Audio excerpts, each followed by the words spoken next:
Hello everyone. Today I'm going to be talking about the American poet and educator Henry Wadsworth Longfellow's poem, The Village Blacksmith. The poet, through this poem, shows us how the life and work of a common man provides an example for all of us to follow. I shall now read the poem for you. The Village Blacksmith.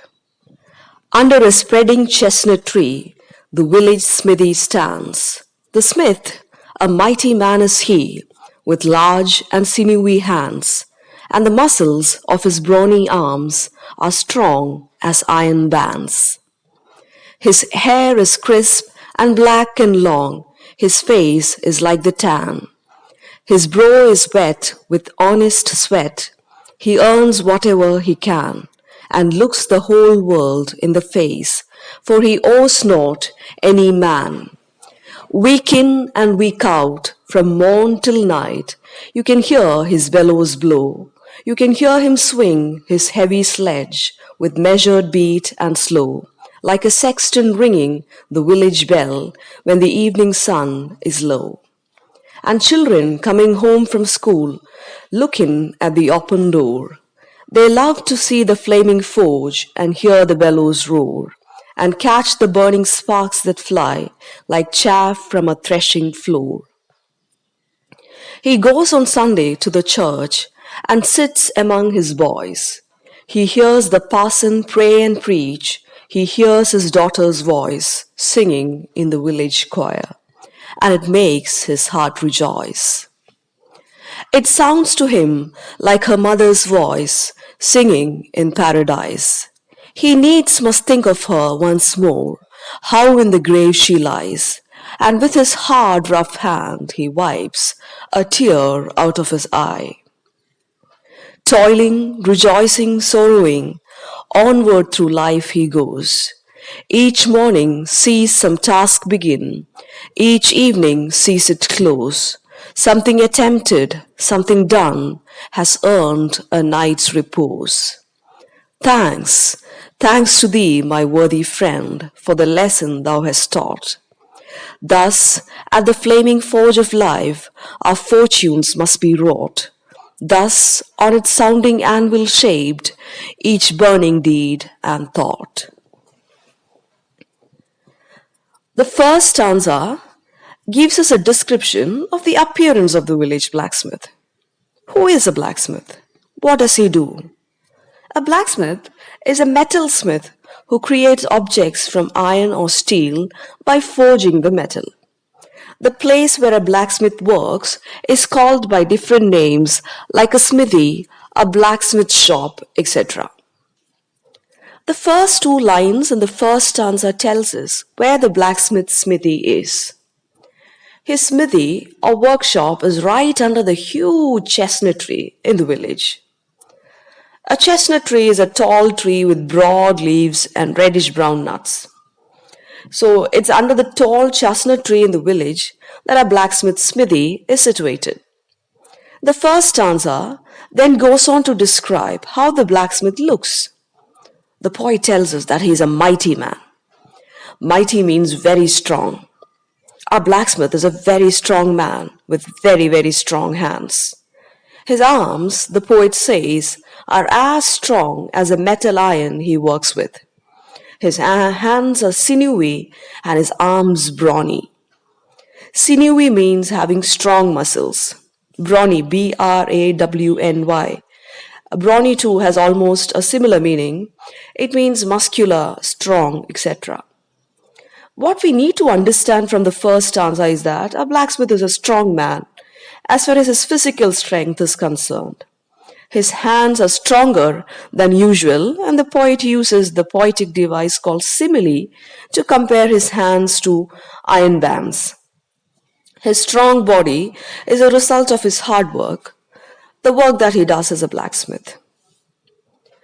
In the second stanza, we get to know more about the appearance of the blacksmith. The poet tells us that the blacksmith's hair is crisp, black, and long. Crisp here means curly. His face is tanned by the harsh rays of the sun. He is sweating from his hard labor. The line, His brow is wet with honest sweat, hints at the honesty of the blacksmith. He's an honest man, and that makes him a dignified person. He does not borrow from anyone. He earns whatever he can according to his ability. He does not demand more. He is not a greedy person at all. Because he earns his living in honesty, he is not afraid to look people in the face. He has nothing to hide. He is a man who is strong, both in body and in character. Even though the work he does is hard and difficult, he has not fallen into cheating and unfair business. He is an honest and dignified person who does his business truthfully. And what is his business? Well, I told you, he is a blacksmith. The third stanza shows us how hard the village blacksmith works from morning till night with his bellow and sledge. One can hear him blowing through his bellows and swinging his heavy sledge, just as the sexton rings the village bell. Both have a measured rhythm. This goes on every day. Bellows is an equipment that blows a strong current of air to make fire burn with more strength. A sledge is a heavy, long-handled hammer. A sexton is somebody who looks after the church building and its graveyard and may act as a grave digger and bell ringer. What this third stanza tells us is that our blacksmith is a very dedicated workman. In the fourth stanza, the poet tells the readers about the school children who return home from school. While on their way home, they see the workshop of the blacksmith, stop and look in through its open door out of curiosity. You know how children are, they're very, very curious. They love to see the blacksmith at work. The flaming forge and the roaring sound of the bellows all make the children so excited. Forge means furnace where metals are heated and prepared. Children love to see the bellows which make roaring sounds. They also love to see the sparks that fly from the furnace. The poet compares the burning sparks that fly from the furnace to chaff that fly from a threshing floor. Chaff is the hunk of grain separated during threshing. In the next stanza, which is the fifth one, the poet tells us about another side of the blacksmith's character, a softer side. Every Sunday, a blacksmith goes to church and sits with his boys or friends. He listens attentively to the parson's message and prayer. A parson is a priest or a preacher. His heart rejoices when he hears his daughter's voice singing in the village choir. To rejoice is to be happy. So going to church and listening to his daughter singing, all these make the blacksmith happy and content. This stanza shows us that our blacksmith is a man who is someone who takes part in the social customs of the society in which he lives. In stanza 6, the poet tells us that the sound of his daughter's singing reminds him of his wife's voice singing in paradise or heaven. He gets teary-eyed when he thinks of his dead wife. His daughter's voice to him is just like her mother's. He thinks about his wife in the grave and tears flow out of his eyes. He wipes the tears with his hard and rough hands. Even though the blacksmith is hard and rough on the outside, he has a soft heart. His deep love for his family is shown here by the poet. The next stanza tells us that this is how he goes on with his life. He toils or works hard for his living. He rejoices or becomes joyful in the presence of his daughter and friends, and he becomes sorrowful or sad when he thinks about his wife and her memories. This is how human life is in general, right? There are moments of happiness and sadness. In fact, life is a mixture of these. The blacksmith spends his life working hard, being happy at times, and being sad at other times. Each morning he starts something new, and by evening he completes it. Every day he attempts or tries to do something. He is a very hard-working man. The day's hard work gives him a night of repose. Repose means rest or sleep. He sleeps peacefully at night. The eighth stanza, or the last stanza of the poem, has the poet thanking the blacksmith who he considers as an ideal or perfect person.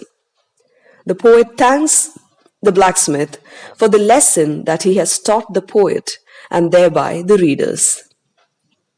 The way in which the blacksmith lives each day of his life teaches us that we are makers of our own future, and each day we shape our fate, our life, our future with our own hands.